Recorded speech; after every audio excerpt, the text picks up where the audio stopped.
Salut, c'est Nicolas. Aujourd'hui, on va comprendre ce qu'est une moyenne, ce qu'elle représente vraiment et surtout comment la calculer facilement avec ou sans coefficient. La moyenne, tu dois la voir comme une valeur qui représente un ensemble de données, un peu comme un point d'équilibre. Je vais te montrer ça sur un exemple. Imagine-toi, tu as eu ces 4 notes lors de ton cours de maths et tu voudrais savoir donc quel est le point d'équilibre de ces notes, c'est-à-dire quelle est la note qui met à l'équilibre toutes ces notes. Bien, pour ça, je vais faire une répartition des points différente. C'est-à-dire que sur ce 14, je vais enlever un point, ce qui va me donner un 13. Mais ce point, je ne vais pas le perdre, je vais le mettre sur le 12. Donc ça va me faire aussi un 13. De la même façon, je vais venir modifier les deux dernières notes. Je vais enlever 5 points à mon 18 pour obtenir un 13. Et ces 5 points, je vais les ajouter au 8 qui va me donner aussi un 13. Ça veut dire qu'en fait, c'est comme si j'avais eu que des 13 sur mes 4 notes de mathématiques au lieu d'avoir un 14, un 12, un 18 et un 8. Et j'ai fait une répartition des points pour avoir une note qui est unique dans les 4 contrôles. Alors dans les faits, le système d'équilibre, on le fait très rarement parce que quand on te demande de calculer une moyenne, il y a rarement 4 valeurs, il y en a plus et donc du coup ça va être beaucoup trop long d'équilibrer tous les points. Donc ce qu'on va faire simplement, c'est qu'on va additionner ici les 4 valeurs, donc mes 4 notes. Donc je vais faire 14, plus 12, plus 18, plus 8. Je fais le résultat avec ma calculatrice quand il y en a beaucoup. Donc là, ça fait 52. Et ensuite, je vais venir diviser donc ces 52 points qui sont répartis sur 4 notes, tout simplement par 4. Et si je divise par 4, je vais retrouver le 13 que j'ai obtenu en équilibrant. Et donc 13 sur 20, c'est la moyenne de mes notes. Donc si on résume la méthode, la moyenne, c'est une façon de résumer une série de données. Et pour la trouver, tu additionnes toutes les valeurs de ta série et tu divises ça par le nombre de valeurs. Le nombre de valeurs qu'on appelle également l'effectif total de notre série. Je vais à présent te montrer deux exemples d'utilisation de la moyenne. Donc ici, on est sur un problème avec des colis qui ont différentes masses, 4, 9, 2, 7 et 11. Et on voudrait savoir la masse moyenne des 5 colis qu'on doit livrer. Donc je vais commencer tout de suite par additionner la masse de tous mes colis. Donc il y en a le premier qui fait 4, le deuxième qui fait 9, plus 2, plus 7, plus 11. J'additionne tout ça à la calculatrice. On trouve 33. Et ensuite, on n'a plus qu'à compter donc, le nombre de colis qu'on avait. Donc, le colis A, B, C, D, E, ça fait 5 colis. Donc, je vais tout de suite diviser 33 par 5 pour trouver la masse moyenne de mes colis. Donc, si on répartit la masse de tous les colis dans chacun des cartons, on va obtenir en moyenne un carton de 6,6 kg. Et on va pouvoir faire la situation numéro 2. Ici, on a demandé à des élèves la taille qu'ils mesuraient dans une classe de 3e et on a réparti ça dans un tableau. Donc par exemple, si tu regardes ici cette colonne-là, ça veut dire qu'il y a 4 élèves de la classe qui ont répondu qu'ils mesuraient 157 cm. C'est ce qu'on appelle les effectifs. Il y a également 5 personnes qui ont répondu qu'ils mesuraient 180 cm. C'est résumé ici avec les petits personnages qu'on a mis en bas. Donc on applique la formule qu'on a appris, c'est-à-dire on va additionner la taille de tous les élèves. Donc, j'oublie pas que les élèves qui ont répondu 152 cm, j'en ai 2. Donc, je vais écrire 152 plus 152. Les élèves qui ont répondu 157, il y en a 4. Donc, plus 157, plus 157, plus 157. Et là, je vais l'écrire 4 fois. Et tu vas te rendre compte qu'en fait, ton calcul, il va être un peu long. Du coup, on va trouver une technique un peu plus simple. Au lieu d'écrire les tailles une par une, je vais les regrouper quand elles sont identiques. Par exemple, comme il y a deux tailles 152, je vais écrire 2 fois 152. Et je vais calculer ça comme ça. Ensuite, je vais ajouter 4 personnes qui mesurent 157 cm, etc., etc. À cette étape, je te conseille vraiment de vérifier que tu as bien mis toutes les tailles et tous les élèves. Parce qu'on a vite fait d'oublier une catégorie et du coup, notre moyenne, elle va être fausse puisqu'on aura oublié des tailles. Tu remarqueras qu'ici, j'ai pas mis de parenthèse à chaque fois, tout simplement parce qu'en fait, on a une succession de multiplication et d'addition, et comme la multiplication est prioritaire sur l'addition, j'ai pas besoin de mettre des parenthèses. Si tu as envie de les mettre pour séparer les catégories et peut-être mieux voir, tu as le droit de le faire, ça coûte rien. J'ai fait le calcul à la calculatrice, et donc je trouve 5016 cm.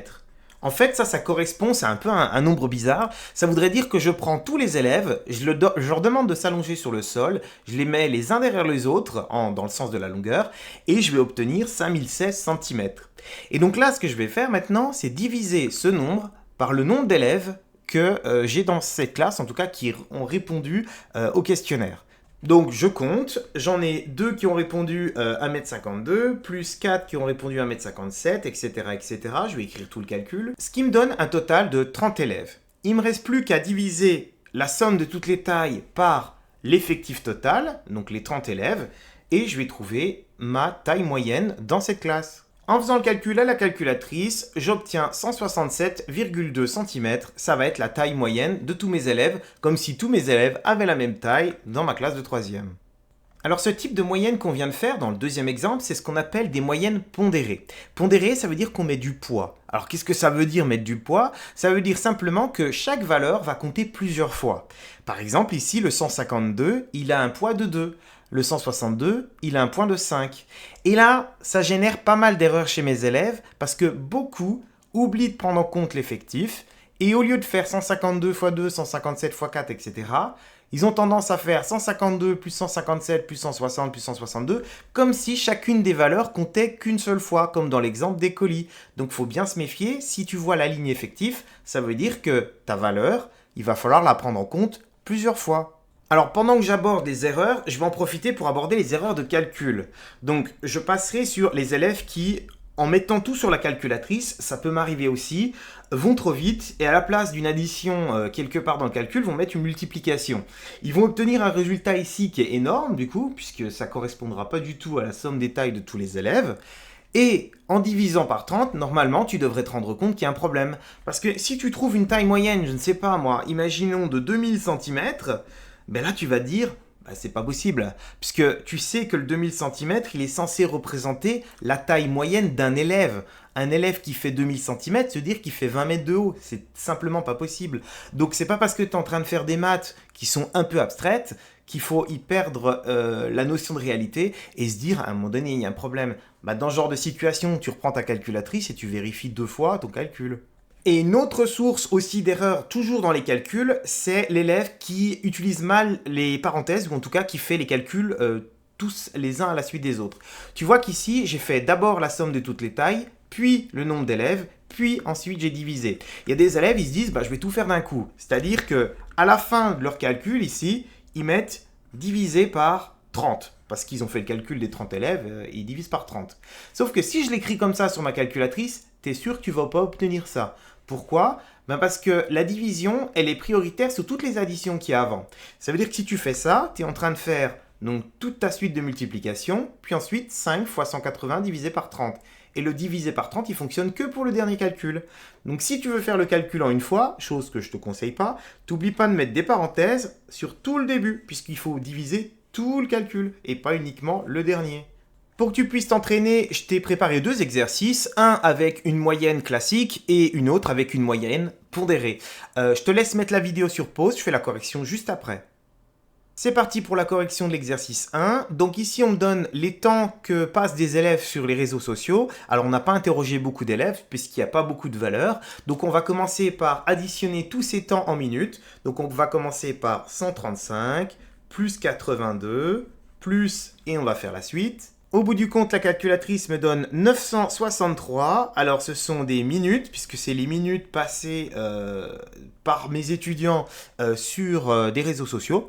Et donc, comme je voulais le temps moyen, je vais diviser 963 par le nombre de personnes, donc le nombre d'élèves qui ont répondu. Donc ici, les élèves qui ont répondu, j'en ai 1, 2, 3, 4, 5, 6, 7, 8, 9. Donc, je vais diviser ce résultat par 9. Ce qui donne 107 minutes. Dans l'exercice 2, que j'ai repris dans un brevet, on vous donne le prix des hôtels, alors des nuits d'hôtel, facturés en euros, et en dessous des effectifs. Donc l'effectif, c'est le nombre de nuits pratiquées dans les hôtels de la ville de Valmont. Donc ici, il va falloir calculer la somme de l'argent récolté par toutes ces nuits passées dans des hôtels de Valmont. Donc il y en a beaucoup. Donc on va commencer par les prix d'hôtel à 60 euros. Donc on va faire 60 euros multiplié par 1200, puisqu'il y a 1200 chambres à 60 euros qui ont été vendues. Alors évidemment, ça peut être plusieurs fois la même chambre. C'est le nombre de fois où la chambre a été louée à 60 euros dans plusieurs hôtels différents. Donc ensuite, on ajoute à ça 80 euros multiplié par 1350 etc., etc. Ça me donne un total de 1 117 000 euros. Maintenant, il me reste à calculer l'effectif total, c'est-à-dire le nombre de chambres qui ont été louées. Donc là, je vais devoir additionner tous les effectifs. Donc 1200 chambres à 60 euros, plus les 1350. Je continue mon calcul, ce qui me donne un total de 8350 locations. Maintenant, je vais diviser donc l'argent récolté par le nombre de chambres qui ont été louées pour trouver la moyenne. On me précise dans la question qu'il faut arrondir le résultat à l'euro près. Ici, j'ai mis mon symbole environ. Sur la calculatrice, il y a écrit 133,77. Donc, on est plus proche de 134 que de 133. Donc, je vais arrondir ça à 134 euros. Et donc, le prix moyen de mes chambres dans la ville de Valmont est de 134 euros. La moyenne, ça te donne une idée globale de la série de données que tu es en train d'étudier. Par contre, elle te dit pas tout. Bah ouais, si je prends par exemple toi et ton camarade, vous avez tous les deux 12 de moyenne. Ça veut pas dire que vous avez eu les mêmes notes. Peut-être que lui, des fois, il a eu un 18 et une très mauvaise note, qu'elles se sont compensées et que ça fait une moyenne vers 12. Et toi, peut-être qu'au contraire, tu as eu que des 12 et tu as aussi une moyenne de 12. Donc, elle n'est pas parfaite et c'est pour ça qu'en statistique, il existe d'autres indicateurs, comme par exemple la médiane, les quartiles, l'étendue, et d'autres que tu verras plus tard. Donc la moyenne, elle existe, mais elle ne répond pas à tous les critères pour étudier une série statistique. On arrive à la fin de la vidéo, j'espère que tu auras compris ce qu'est une moyenne, ce qu'elle représente, et surtout comment la calculer, que ça soit avec ou sans pondération, donc avec ou sans coefficient, et que tu vas réussir à t'en sortir dans tes évaluations. Je te dis à plus.